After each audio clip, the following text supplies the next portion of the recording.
Hello and welcome to another Home Time Art Challenge with Mrs. White.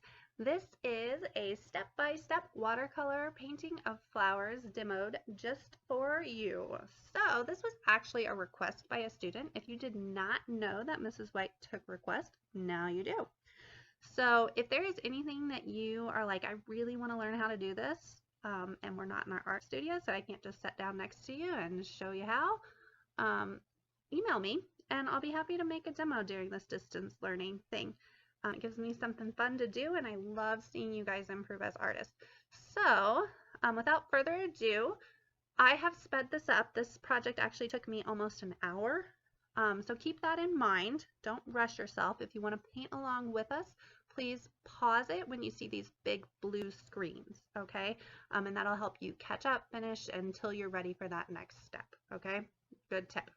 Supplies that you will need: paper, pencil, paper towel, paint, water cups, brushes, scrap paper, and or a reference image. So while you're gathering those, if you don't have any of these, just try to be creative and resourceful. Even shoot me an email and be like, Mrs. White, I really wanted to do that, but I don't have any paint.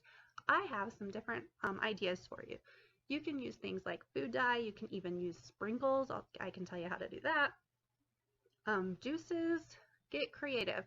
Da Vinci did not get to go to Hobby Lobby either. So this is when you get to shine as an artist and really adapt and problem solve. Okay, so I did pick a reference image because this is a step-by-step painting. However, do not feel like you have to paint what I am going to paint.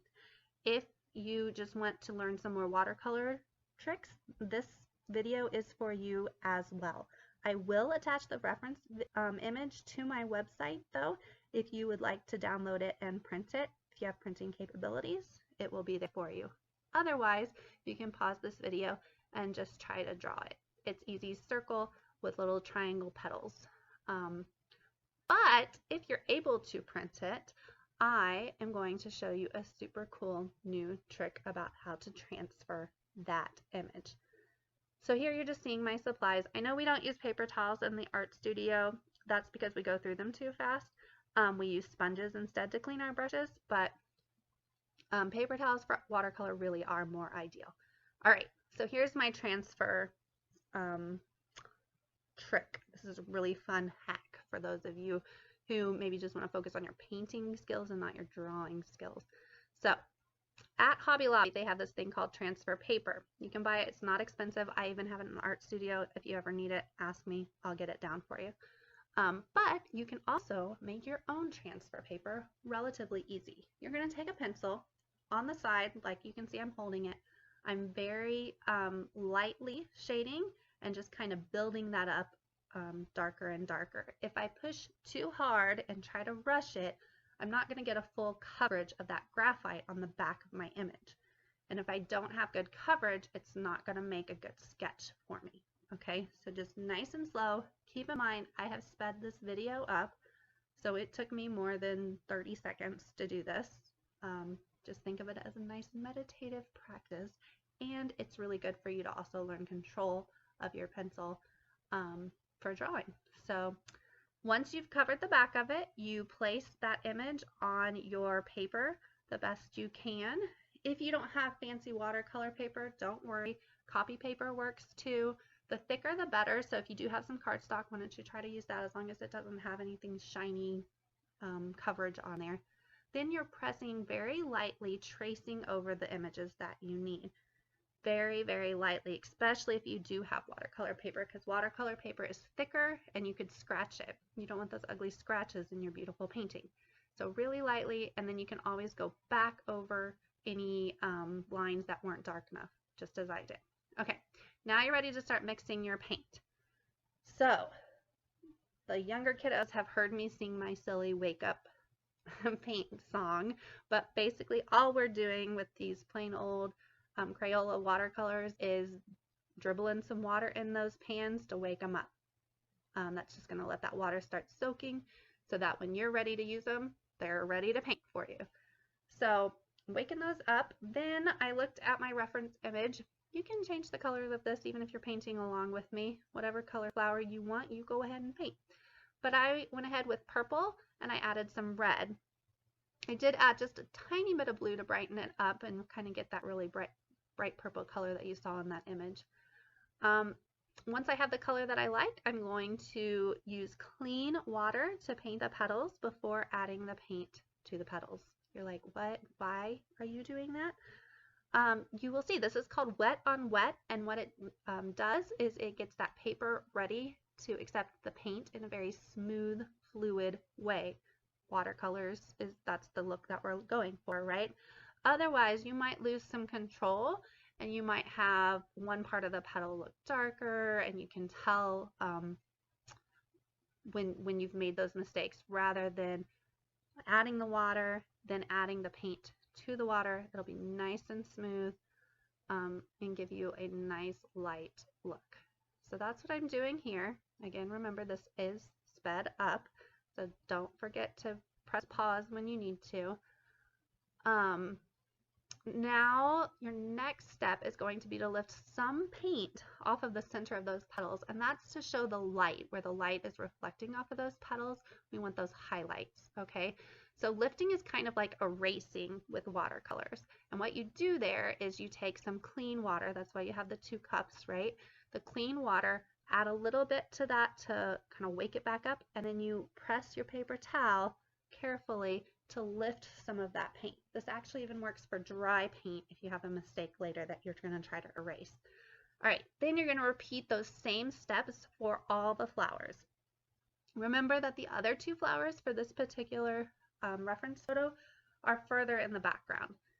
So they're not only going to be smaller, but they're going to be less detailed, and they're going to have deeper shadows.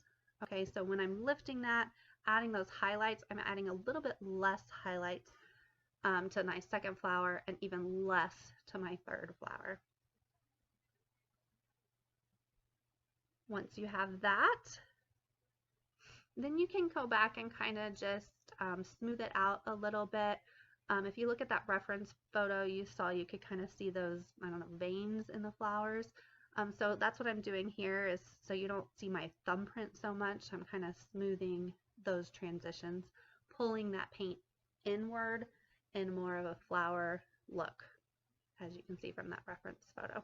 So take your time with that. Pause this video if you need to until you blend those the way you really want them. And if they've already started to dry, get some more water on your paintbrush and keep going for it. All right, next we're going to mix the center color of the flower. Again, you can pick out whatever color you want, but if I'm going by my reference video or reference picture, this is more of a orangish yellow. So I mix that really carefully, and then this time I'm going to do wet on dry. So that means I am not going to paint clean water on the center of that flower first. I'm just going to go ahead and take that pigment that I've mixed, and I'm going to dab it. The reason for that is, one, because it's a small area, so this gives me better control, but also, and more importantly, the texture of the center of a flower is more pollen than the smooth petals. So that's why I'm just kind of dabbing, trying to mimic that textured look of the flower, the center of the flower. I switched brushes. I went back and forth between a smaller one, if you noticed that, and then I added a little bit more of the orange around to add those shadows as well. All right, now that your petals have dried, we're going to mix a shadow color for the petal. Test and practice on a scrap piece of paper before you start on your beautiful flowers, okay? Funny story, when I went back to do my editing on this video, I realized I actually spent significant more amount of time practicing mixing my colors, practicing it on my scrap piece of paper before I even started actually painting those flowers. And I spent more time on that practice than I did on the actual painting. The reason for that was I wanted to, one, make sure that my colors looked good together. Two, I wanted to make sure that I had my technique down so I knew exactly what I was going to do. So practice that. Remember, I've sped this up. Do any touch-ups you need. You'll see that I'm going around the edges here, nice and smooth with that dark color. Don't panic and be like, oh, I did not want this weird cartoon outline. This is awful. Don't worry, I've laid down that pigment. Now I'm gonna go get my brush wet again, and I'm gonna slowly start pulling that paint inward so that I don't have a distinct outline. I have that paint pulled towards the center and looks much more flower-like. Is that a word? I don't know. Here, I'm just going to let you watch what I'm doing for a little bit. I slowed it down and then I sped it back up again. So keep in mind, this is a really kind of time-consuming process. Enjoy that process. I know for me, painting is like meditating. And in times like these, we could really use that kind of calming time. So just enjoy it. Or maybe you're doing this with your family and you guys can kind of talk while you're painting, and that's always a fun way to socialize as well. I used to do those birthday painting parties all the time before I came to Aspen Ridge. So enjoy the process is what I'm saying. And if you make a mistake, don't forget you can lift that up. Just use your paper towel real quick if it's still wet. If it's dried, add some water to it and lift it up again. With these petals, they're darker around the edges, so in the center of the flower and the outer edges of those petals. You want to add that beautiful color that you mixed, pull it inward. You may even add a few different colors. I think I was adding just a little bit of blue every once in a while too. Look at your reference photo, really pay attention to all those different colors. If you look at any one flower in any light, you are going to see a million different shades and values, tints of colors in each petal, not one solid flat color. So really have fun mixing those colors, pulling them in, having the darker shadows on the outsides of the petals, and kind of highlighting those veins as you're pulling it in. If it gets to be too much and you need to blend it, get more water on your paintbrush. That's what you're seeing me do a lot off of my video, is I'm getting more water. I had an instructor that would say, it's watercolor. So you need water. Don't forget that, okay? You don't always have to be dipping your paintbrush just in paint. You can use the water to get the effects that you're wanting. All right, so once you've kind of got that mastered, you're going to just keep on working. Remember, when you get to the second and third flower, they're not going to be quite as detailed. So you're not going to see all the veins in the second and third flower that you see in this first flower. So really take your time on that first one, and then on the second and third one, slowly dial it back a little bit. And really keep in mind that every part of this video is sped up, okay? So don't get frustrated and think, how is she doing that so fast? It's the magic of technology. You press pause, and when you are ready for the next step, you let me know. You come back in and press play.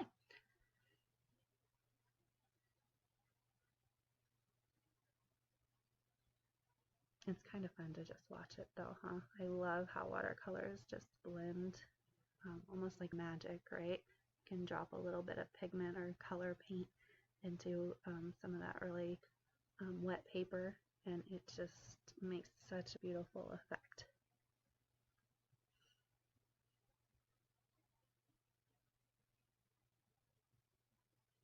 So fun.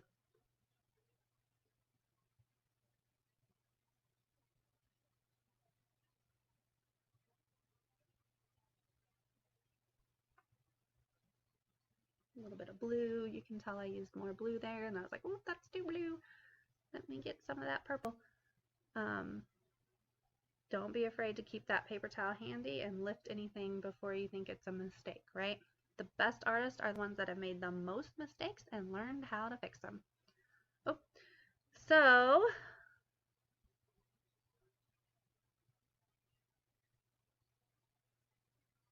now I'm just kind of finishing that up. See, too much there, added a lot of water to blend it back in take it back into control. This one I'm not going to spend nearly as much time on because it is in the distance.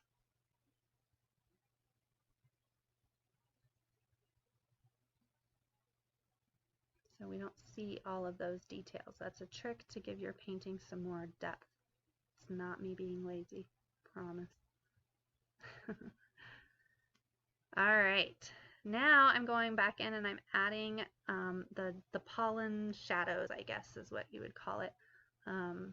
Miss Mitzel's probably cringing at my flower terminology here. But I used my small brush. I made kind of a brownish yellow, and I'm just dotting that kind of around the edges of the center, and then also some in the middle, just to mimic that kind of pollen look. And the shadow of, again, those rounded edges are usually darker on the edges, the outsides, than they are on the center. All right, last step. You are going to carefully paint the background around the flowers. Blue in the upper left-hand corner, darker green, and more vertical strokes on the right. So first I am going to blend my beautiful blue, sky blue color. That was blue with just a tiny bit of yellow. Remember, blue and yellow make green, so you don't want to go overboard with that yellow or you'll have a weird green sky, and green skies mean tornadoes, so we don't want to go there. Practice on your practice sheet again, and keep in mind, especially if your flower is not completely dry, you can get some pretty big oopses here. Nothing that we can't fix, but I mean, it's always better to avoid those mistakes if possible. So I'm going very carefully around the edge of that flower, mostly with water and just a little bit of paint. That way I can always add a little bit more paint. I want it to be really light. Translucent is something you really want to go for in watercolor in general, especially in the background of these paintings. So I kind of switched back between bigger brushes and smaller brushes. You may not be fortunate enough to have different size brushes at your house, so you gotta work with what you got. It's a good time to do skill building. Yeah, that sounded funny the way I said that. When you have to adapt a little bit. And you saw there I did lift some because I got too close to my petals and it started to blend. No problem. Took my paper towel and fixed that. You can also use some clean water. That's one trick, is kind of put the pigment close to the petal and then get clean water on that smaller brush, or just clean water on your brush, and pull it closer to the flower.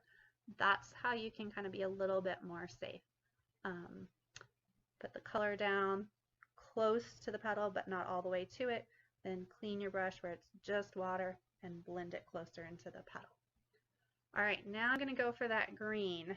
Same thing with grass. If you ever look outside, there are a million different colors, shades, tones, all of that, with one single blade of grass. So I'm adding some brown, I'm adding some yellow. I think there was probably even a little bit of orange left from the center of that got into my greens.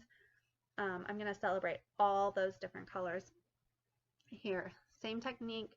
I think I did do a little bit more wet on wet here, where I got more water down because there's a big area that I wanted to cover, and that's just a little trick to make it easier again. Here I'm doing the vertical brush strokes so that it kind of accentuates the idea of the grass.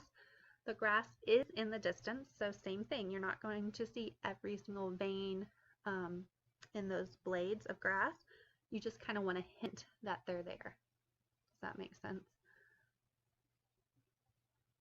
And again, going close to the flower, not all the way up to it, and then using a clean brush so that you can more safely pull that color right up to the flower. Now I'm just going back and adding some little touch-ups.